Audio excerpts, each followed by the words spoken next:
Welcome to the Deep Dive. Today, we're digging into something you think you know, the adventures of Pinocchio.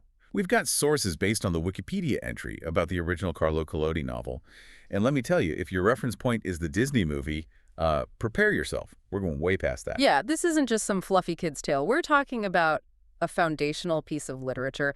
I mean, the philosopher Benedetto Croce called it one of the greatest Italian works ever. Wow. And think about this.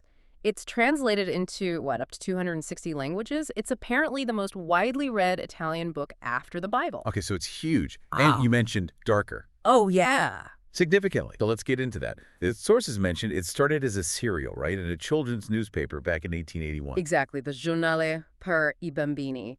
But the key thing, the really wild part, is that it stopped. Abruptly. Stopped. After chapter 15. And Collodi apparently intended that to be the end. Wait, the end? What happened in chapter 15? Pinocchio died gruesomely. He was hanged from a tree for all his mistakes, his disobedience and mischief. He was hanged. In the original ending. That was it. Story over. It was only because readers basically revolted, demanded more, that Collodi continued it. It's incredible. So the fairy with turquoise hair, she came in later to sort of resurrect him. Pretty much, yeah. She becomes central to his eventual transformation, but only in the later chapters added due to popular pressure. Man.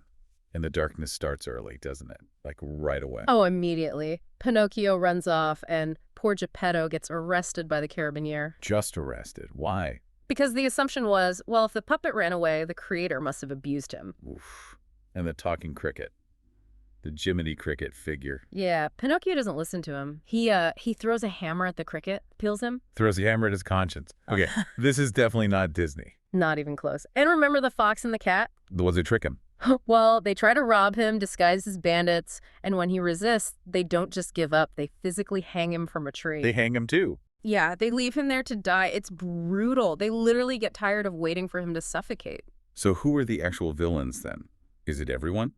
Interestingly, no. Mangiafuoco, the puppet master, the Stromboli character in Disney, he looks terrifying, right? Fire eater, big beard. Yeah, totally the villain type. But he's actually not that bad in the book. He feels pity for Pinocchio and lets him go, even gives him money. Huh.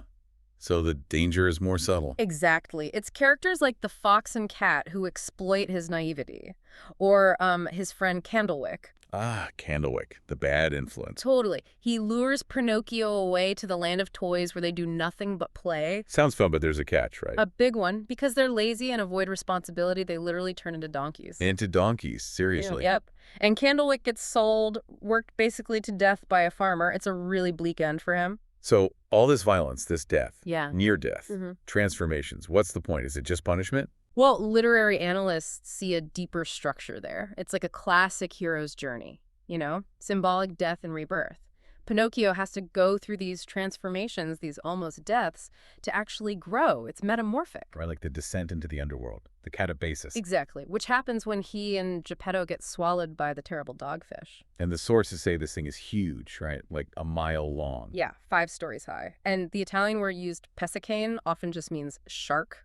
So imagine being swallowed by this massive, monstrous shark. It's definitely a symbolic underworld. So how does he finally break the cycle? How does he become real? It's not magic, interestingly. It's work. Hard work. Work. He finds Geppetto is sick, and he starts working tirelessly for a farmer to earn money to support his father. It's only when he shows real responsibility, real devotion, and self-sacrifice that he finally earns his transformation into a real boy. So humanity is earned through labor and duty, not just wanting it. Pretty much. Which, of course, got massively softened by Disney in the 1940 film. Right. They made the cricket his buddy, the dogfish became Monster of the Whale, Mangiafuoco turned into the villain Stromboli. Yeah, smoothed out all those really rough edges. But it feels like those rough edges are coming back now. Definitely. You see it in things like Guillermo del Toro's stop-motion film from 2022, setting it in fascist Italy. Very dark. And that video game, Lies of P, that's based on Pinocchio too, isn't it? Yeah. And it looks intense. Yeah, a Souls-like game, super difficult, very grimdark aesthetic. People are clearly ready to engage with the original's darkness again. So here's a final thought then.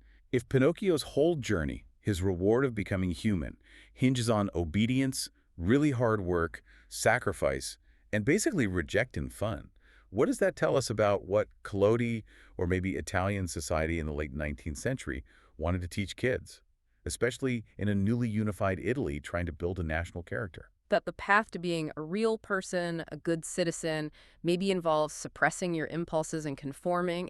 Yeah, it's definitely something to chew on. Makes you think differently about wishing on a star, doesn't it?